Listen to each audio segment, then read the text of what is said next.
Derby della Madonnina.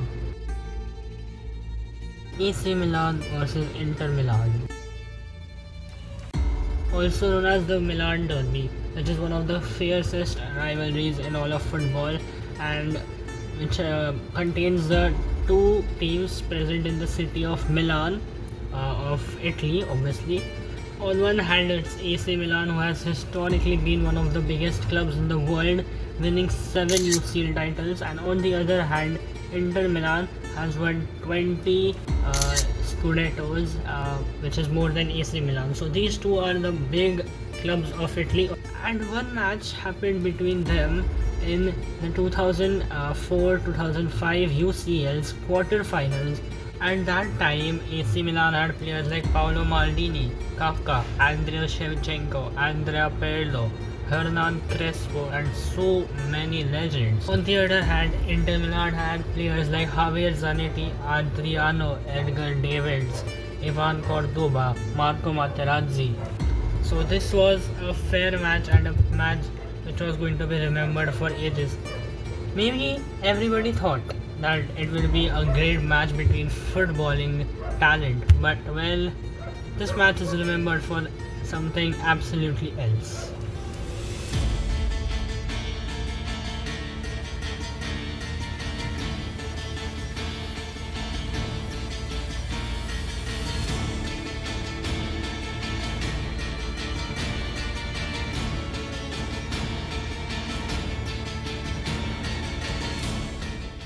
So the first leg of this UCL quarterfinal tie happened at April 6, 2005, and the match was being played at the home of AC Milan, the historical San Siro. So AC Milan had to give it their all and had to take a huge advantage going into the second leg, which was at which was at Inter Milan's home. So they had to give their everything and get a good amount of advantage so they can get the job done in the second leg. And well, they did give their best and got a huge advantage in the first leg. This game and both the legs were really physical as they were fierce rivals, so they gave their everything. They made tackle after tackle after tackle after tackle. Закидання вперед на Хуліо Круза. Момент Хуліо Круз був на ближній сітці. Не встиг пробити Ернан Креспо і цим скористатися. But well, after all the tackles and everything, at the 46th minute, AC Milan had earned a free kick. Пірло.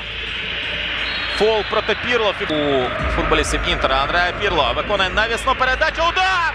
М'яч у сітці 1-0. Япстам відзначається. And well, the delivery was so good that the ball found Jaap Stam's head exactly in the front of the goal, who headed it firmly into the back of the net.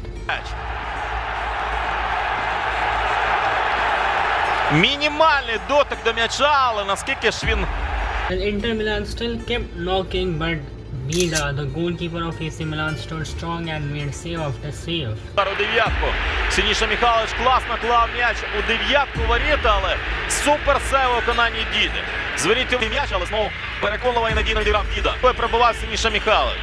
Well, because Inter Milan kept knocking and haunted them for a goal, 1-0 didn't look enough to challenge Inter Milan enough, and therefore they tried and tried, and well, they did find their second goal, which came from yet another free kick, but this time instead of Jaap Stam, it was Andrea Shevchenko who headed the ball in.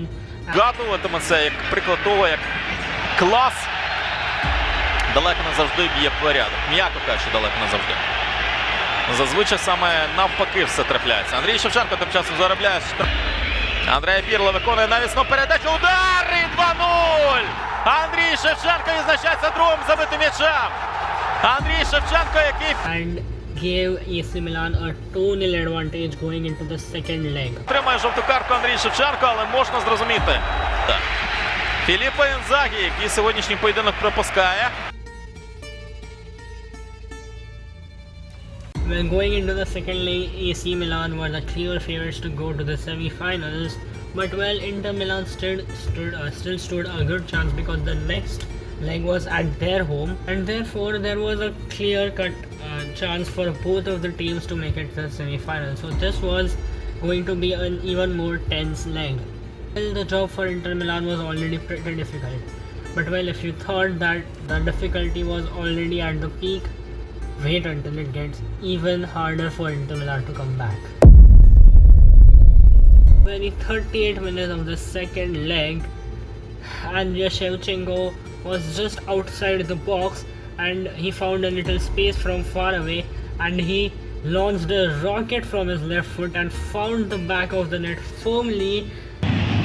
Андрій Шевченко з лівої перевіряє. Потужний удар Андрія Шевченка. Це гол на 30-й хвилині матчу. Андрій Шевченко першим же ударом відкриває рахунок. У цьому не зміг зробити з Андрієм Шевченком, як і вся оборона Мілана. Which crushed Inter Milan's hopes, and the lead on aggregate was 3 AC Milan to 0 Inter Milan now. And Inter Milan fans were fuming already. They demanded better football from their players, as not only losing in the quarterfinals, it was not enough, they were losing to their very own rivals AC Milan and they were not taking that in, and even the players knew it, so therefore they were going to do everything to come back in the game. Again, Inter Milan did everything. They kept knocking on the door for a goal, but it just didn't come. Even though it was their very own home game, the goal just wasn't coming. It felt like everything they would do would just turn into rubbish shots. Подача. Вірон вирізає в центр штраф.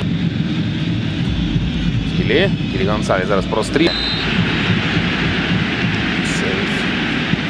They went into the halftime with the aggregate lead 3-0. They had to pull off kind of a miracle to overturn this lead and go to the semi-finals. Інтера 1-0. But yet, losing to their arch rivals was not an option, and therefore they had to give their everything. This game was already turning into a romps. The fans, the players, everybody were raged up. They wanted better, but it just didn't happen into their favor. After minutes of hard work, finally they got their first goal in the 71st minute, which came from a corner from a header of Esteban Cambiaso. І все ж таки на 71-й хвилині Інтер. Маркус Мерк. Or did it come? Everybody thought that it was a clear goal, and finally Inter Milan had some chance to get back into this game. But well, the referee Mark Marcus ruled it out, as he thought that there was a foul play before the goal had happened, and therefore the goal had to be ruled out according to the referee. Скасовує взяття воріт. Камбіасо жовту отримує. Дивимося, подача. The players had enough. They went up to argue with the referee, but the referee stood with his decision and showed Cambiaso a yellow card.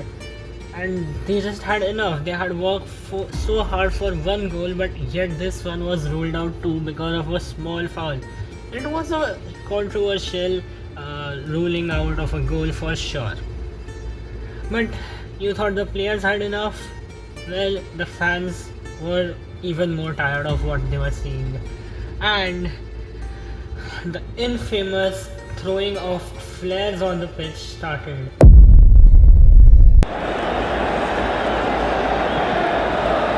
Великою мірою Мерк вже міг би вивести ча. Це Італія, це дербі. Спочатку пляшки летіли. Не так страшно, хоча знов-таки, як так можна? Так, це ж просто не по-людськи. They had enough. From the 73rd minute, the fans of Inter Milan had enough.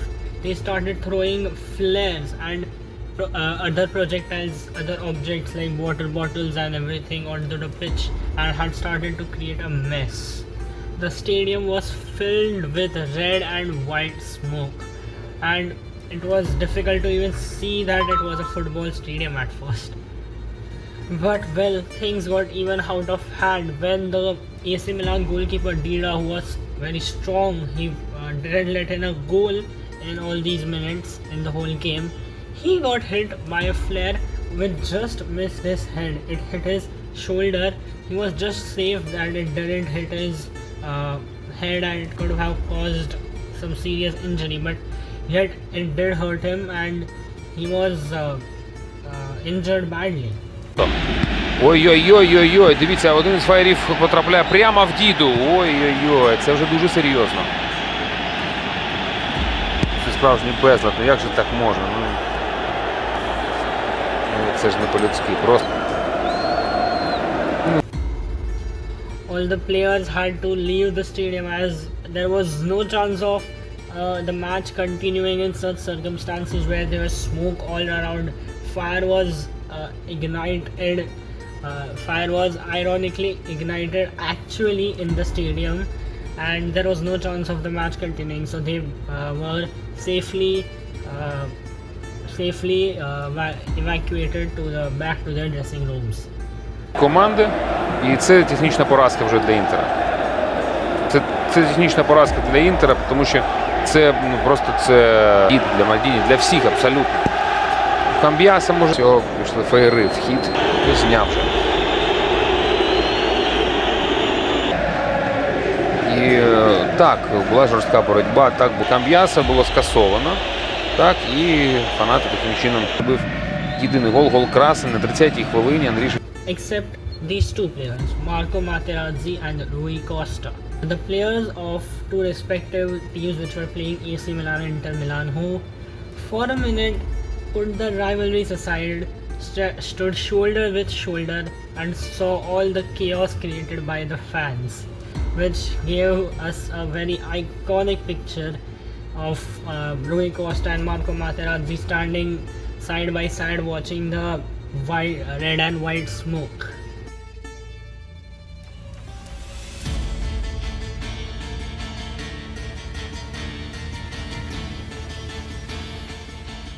This picture was taken by photographer Stefano Ronaldini, and it is till date one of the most iconic pictures ever taken in a football pitch, as it was so iconic. Like, just imagine two players of two different teams, which was such a fierce rivalry, stood beside each other just because of such circumstances.